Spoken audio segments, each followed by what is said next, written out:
ఒంగోలు తాలూకా police స్టేషన్లో ఆంధ్రప్రదేశ్ ముఖ్యమంత్రి వర్యులు, ఆంధ్రప్రదేశ్ ఉప ముఖ్యమంత్రి వర్యులు చంద్రబాబు నాయుడు గారు పవన్ కళ్యాణ్ గారి మీద అల్లూరికి చెందిన మంచికంటి గరిటారెడ్డి అనే వ్యక్తి అసభ్య పదజాలంతో మాట్లాడిన సందర్భంగా ఫిర్యాదు చేసి తగు చర్యలు తీసుకోవాల్సిందిగా జనసేన పార్టీ బృందం కోరడం జరిగింది.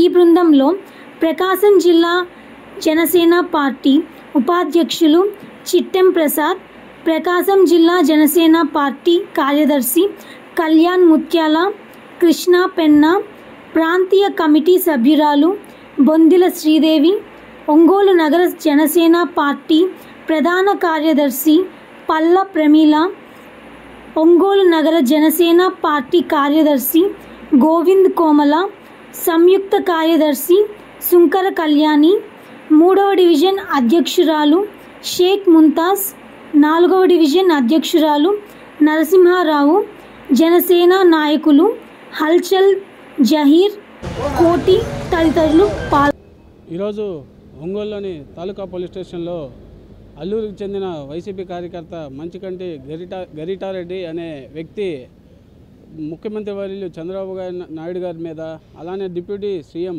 జనసేన పార్టీ అధ్యక్షులు పవన్ కళ్యాణ్ గారి మీద ఇష్టారీతంగా మాట్లాడుతూ అసభ్య పదజాలంతో చెప్పుకోలేని విధంగా మాట్లాడటంతో మా మనోభావాలు దెబ్బతిని మేము ఈరోజు కంప్లైంట్ ఇవ్వడం జరిగింది.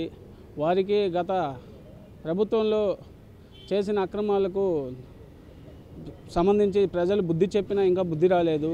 అలానే ఇంకా రాక్షస ధోరణిలో ప్రవర్తిస్తూ అప్పుడు ప్రవర్తించారు. ఇప్పుడు కూడా అలానే ఆ రాక్షస ఆనందం పొందుతూ నోటికి ఎంత వస్తే అంత మాట్లాడుతూ కళ్యాణ్ గారు కానీ చంద్రబాబు నాయుడు గారు కానీ ప్రజలకు చేస్తున్న సేవను తట్టుకోలేక వారికి ప్రభుత్వం ఇంకా వాళ్ళ పార్టీ బంగాళాఖాతంలో కలిసిపోయింది, ఇంకా అసలు రాదు, అది జీర్ణించుకోలేక నోటికి వచ్చినట్టు మాట్లాడుతున్నారు. మీలా మేము కూడా దాడులు దిగటానికి మాకేం అభ్యంతరం లేదు. కాకపోతే మాకు మా నాయకుడు కళ్యాణ్ గారు కానీ కూటమి పెద్దలు కానీ చెప్పింది ఒకటే, ఏదైనా చట్టం ఉంది, చట్టపరంగా మనం ముందుకు వెళ్దామని. అందులో భాగంగానే ఈరోజు కంప్లైంట్ చేసాం. వీర మహిళలు కానీ ఉపాధ్యక్షులు ప్రసాద్ అన్న కానీ, అలానే నరసింహరావు గారు కానీ, హల్చల్ జహీర్ కానీ, ఇలా కొంతమంది సభ్యులు ముఖ్యమైన సభ్యులు కంప్లైంట్ ఇవ్వడం జరిగింది.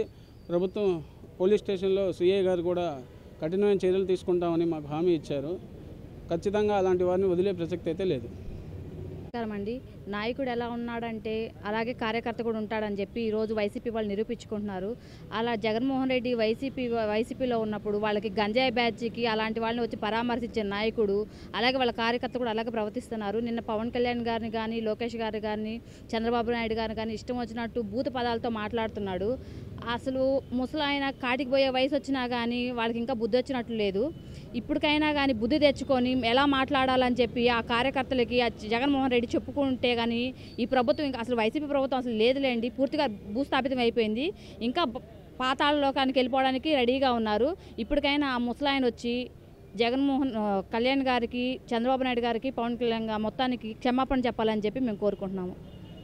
ముందుగా మీడియా మిత్రులు క్షమించాలి, అలాగే ఎవరైతే వీక్షిస్తున్నారో ఆ ప్రజలు కూడా క్షమించాలి. ఎందుకంటే కొన్ని అసభ్య పదజాలం మేము కూడా వాడక తప్పదు. ఎందుకంటే వైసీపీ నా కొడుకులకి ఇంకా బుద్ధి జ్ఞానం రావట్లేదు. పవన్ కళ్యాణ్ గారిని చూసి భయపడాలి, భయపడి తీరాలి. మీ నాయకుడిని వెళ్ళి అడగండి, భయం అంటే ఎలా ఉండిద్దో చూపిస్తాడు. ఉచ్చబోసుకుంటా పరిగెత్తాడు.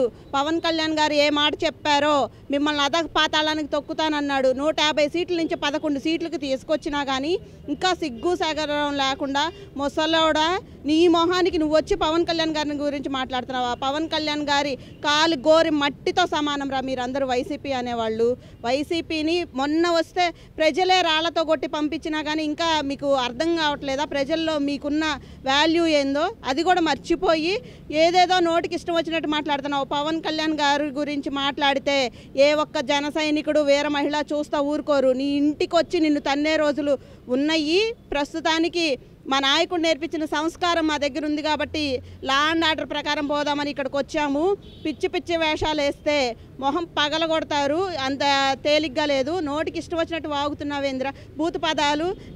ఆ మాత్రం సంస్కారం లేదా? మీలాంటి వాళ్ళని వైసీపీ వాళ్ళు పెంచి పోషించి మీకు లేనిపోయినవన్నీ అంటగడుతున్నారు.